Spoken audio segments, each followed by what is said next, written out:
বাংলাদেশ থেকে সৌদি আরবে লোক আনা সহজ, কিন্তু চাকরি দিয়ে সুযোগ সুবিধা দেয়া খুবই কঠিন। মিশারির আব্বুর মাধ্যমে আরও একজন লোক সৌদি আরবে আসছে, কিন্তু তাকে আনতে গিয়ে কেন এত বেশি খরচ হচ্ছে এবং আত্মীয় স্বজনের বাইরে উনি কোনো লোক বিদেশে আনে কিনা, সব কিছুই এই ভিডিওতে জানতে পারবেন।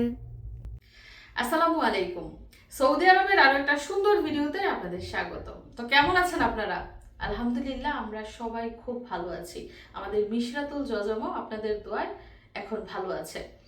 তো আপনারা অনেকেই জানেন, এরই মধ্যে মিশারির আব্বুর মাধ্যমে আমাদের আত্মীয় স্বজন অনেকেই সৌদি আরব এসেছে, ভালো চাকরিও করছে।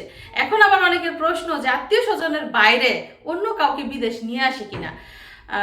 আত্মীয় স্বজনের বাইরে ওনার যে বন্ধু বান্ধব আছে তাদের আত্মীয় স্বজনকে নিয়ে আসে, মানে অনেক রিকোয়েস্ট করলে। এটা তার প্রফেশন না। বাংলাদেশ থেকে রেগুলার লোক আনা, রেগুলার চাকরি দেওয়া, এটা কিন্তু ওনার প্রফেশন না। তারপরেও অনেকের রিকোয়েস্টে উনি লোকজন নিয়ে আসে। তো সেই সুবাদে আরও একজন সৌদি আরবে আসছে চাকরি করার জন্য মিশারির আব্বুর মাধ্যমে, এবং তারই আজকে টিকিট কাটা হবে। কিন্তু মিশারির আব্বু খুবই নারাজ। বাংলাদেশ থেকে সৌদি আরবে লোক আনছে, কিন্তু আনতে গিয়ে কেন নারাজ, সেটাই আজকে আপনারা জানতে পারবেন।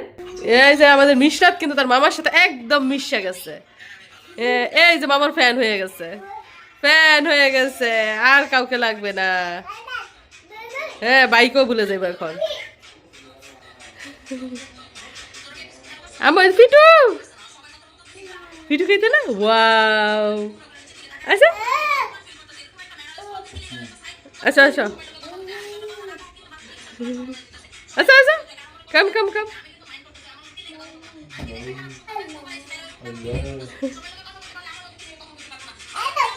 প্রথম দিন কোলে ওঠে নাই, এখন আবার ঝাঁপ দিয়ে গিয়ে কোলে ওঠে।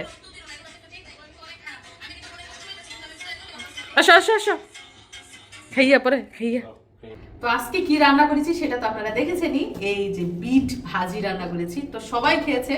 খেয়ে কেউ বলতেছে মিষ্টি কুমড়ার মতো লাগে, কেউ বলতেছে লাল শাকের মতো লাগে, কেউ বলতেছে অনেক মজা হয়েছে। তো আমি খেয়ে দেখি কেমন হয়েছে।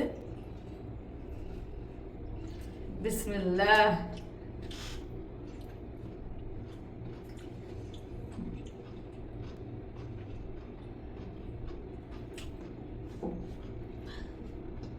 এগুলা কিন্তু কাঁচা খায়। আচ্ছা, এগুলা খেলে কি রক্ত হয় বাবা? আগে ছোটবেলা যখন আমরা লাল শাক খেতে চাইতাম না, তখন আমার মায় বলতো লাল শাক খাইলে রক্ত হয়, কারণ এটার কালার হয়েছে লাল।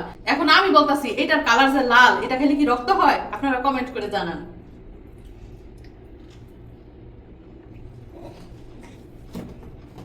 মাম্মা, ওই মাম্মা, মাম্মা, সারাদিন শুধু মাম্মা মাম্মা, আর কিছু বোঝো না। না তো সবজির মধ্যে মিষ্টি কুমড়া, ফুলকপি কিন্তু আমার খুবই পছন্দ। তো টেস্ট অনেকটা মিষ্টি কুমড়ার মতোই লাগছে, আর ভালোই লাগছে। এগুলো কিন্তু গলে না, এগুলো শক্ত শক্তই থাকে। যাই হোক, আমরা খাওয়া দাওয়া করছি, আপনারা সাথেই থাকুন, অবশ্যই পুরো ভিডিওটা দেখে যাবেন।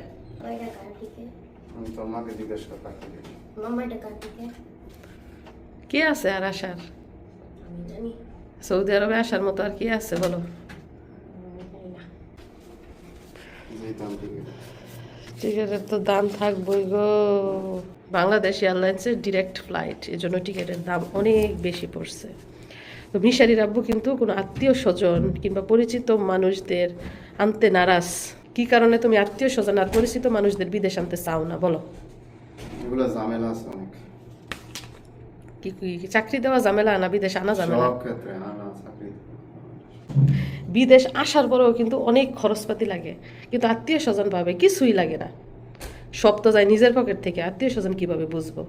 তো যাই হোক, আরও একটা আত্মীয়কে বিদেশ আনতেছি। আত্মীয় ধরছে, নিয়ে দিতেই হইব, কি আর করার, মানা করতে পারি নাই। এবং 1 মাস পরে তাদেরকে ইয়েস বলছি যে ঠিক আছে আনবো। তো মিশারির আব্বু 1 মাসের ভিতরে তাকেও আনার ব্যবস্থা করেছে। এই যে টিকিট হাতে পেয়েছি, ওরা বাংলাদেশে অলরেডি কাগজপত্র যা আছে সব হাতে পেয়ে গেছে। এবং ফ্লাইট কতদিন পরে? 10 দিন পরে ফ্লাইট, ডিরেক্ট বিমান বাংলাদেশ এয়ারলাইন্সের।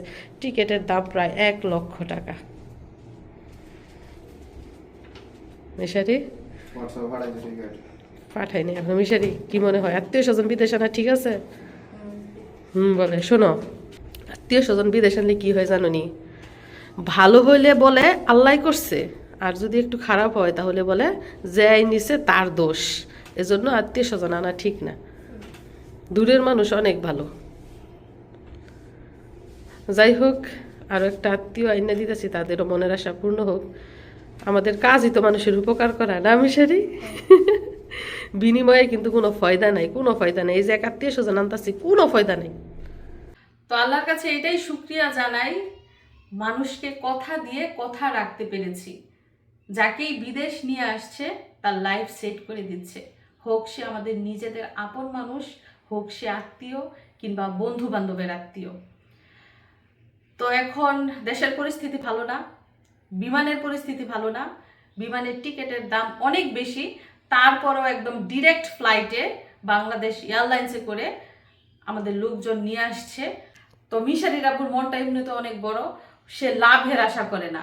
যে একটা লোককে যদি ডিরেক্ট ফ্লাইটে নিয়ে আসে তাহলে টাকা বেশি লাগবে, ওনার লস হবে, এবং যদি লোকালে নিয়ে আসে তাহলে টাকা কম লাগবে, ওনার লাভ হবে। তো এগুলার কথা উনি চিন্তা করে না, উনি চিন্তা করে ওনার মান সম্মানের। একটা লোককে যে নিয়ে আসতেছে, ওরা যাতে সব সময় বড় মুখে বলতে পারে যে না, যে ওনার মাধ্যমে এসে আমাদের আসতে যেমন সুবিধা হয়েছে, চাকরি করতেও সুবিধা হচ্ছে। তো এটাই হচ্ছে অবস্থা। আপনারা সবাই ভালো থাকবেন এবং আমাদের জন্য দোয়া করবেন। আর কে আসছে সেটা হচ্ছে একটা সারপ্রাইজ। ভালো থাকবেন সবাই। আল্লাহ হাফিজ।